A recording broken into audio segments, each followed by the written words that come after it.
કાંકરેજ તાલુકાનું કસલપુરા ગામ વિકાસથી વંચિત। કાંકરેજ તાલુકાનું કસલપુરા ગામ આઝાદીના આટલા વર્ષો બાદ પણ વિકાસથી વંચિત રહ્યું છે। 1700થી વધુ વસ્તી ધરાવતું ગામ છે અને ત્યાં ગ્રામ પંચાયતની વ્યવસ્થા તો છે પરંતુ વિકાસ નથી। સરકાર દ્વારા ગ્રામીણ વિસ્તારોમાં વિકાસની વાતો કરવામાં આવે છે પરંતુ આ ગામનું દ્રશ્ય તો કંઈક અલગ જ બતાવી રહ્યું છે।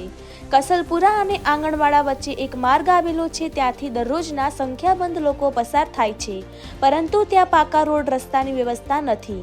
ત્યારે કસલપુરા ગ્રામજનોએ મીડિયા સમક્ષ રોષ વ્યક્ત કરતા જણાવ્યું કે આઝાદીના આટલા વર્ષો થવા આવ્યા પરંતુ અમારા ગામમાં કોઈ જ પ્રકારનો વિકાસ દેખાતો નથી। અમારા ગામમાં એસટી બસ કે 108 પણ નથી આવતી, કારણ બસ એક જ છે, પાકા રોડ રસ્તાઓ નથી। પ્રાઇવેટ વાહનોને ડબલ ભાડું આપવા છતાં પણ અમારા ગામમાં આવવા માટે તૈયાર નથી થતા।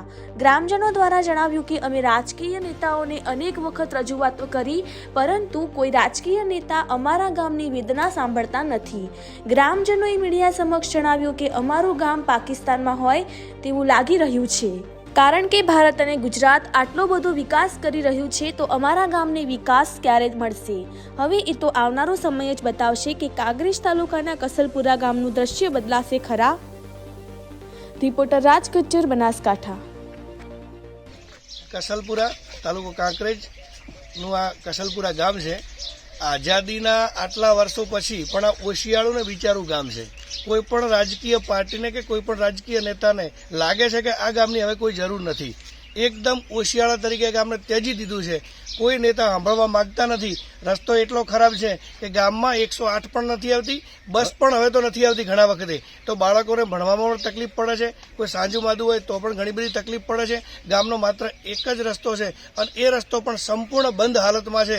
આ કુંભકર્ણની નિંદ્રામાં સૂતેલું તંત્ર હવે ક્યારે જાગશે? હું તો વિનંતી કરું છું, આ વિસ્તારના ધારાસભ્ય હોય કે રાજકીય નેતા હોય કે પછી જે પણ સરકારના અધિકારી હોય, એક વખત આવો ને અમારા ગામની મુલાકાત કરો। તમને લાગે કે અમારી વાત સાચી છે તો કંઈક કરો, નહીતર ભાઈ આ ગામને અમને તો લાગે છે હવે પાકિસ્તાનમાં રહેતા હોય ને એવું લાગે છે કે ભારત આટલો બધો વિકાસ કરતો હોય, એમાં ગુજરાત આટલો બધો વિકાસ કરતું હોય પણ અમારું ગામ તો જાણે પાકિસ્તાનમાં ના હોય એટલું વરમાયું વર્તન કરવામાં આવે છે। શા માટે? બસ મારે એટલું જ કહેવું છે કે આ ગામને પ્રાથમિક સુવિધાઓ મળવી જોઈએ। વાડાથી કસલપુરા જવા માટે લોકોને તકલીફ પડે છે જબરજસ્ત, કોઈ સાધન આવતું નથી।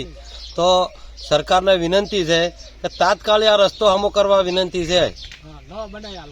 તો આપ સૌને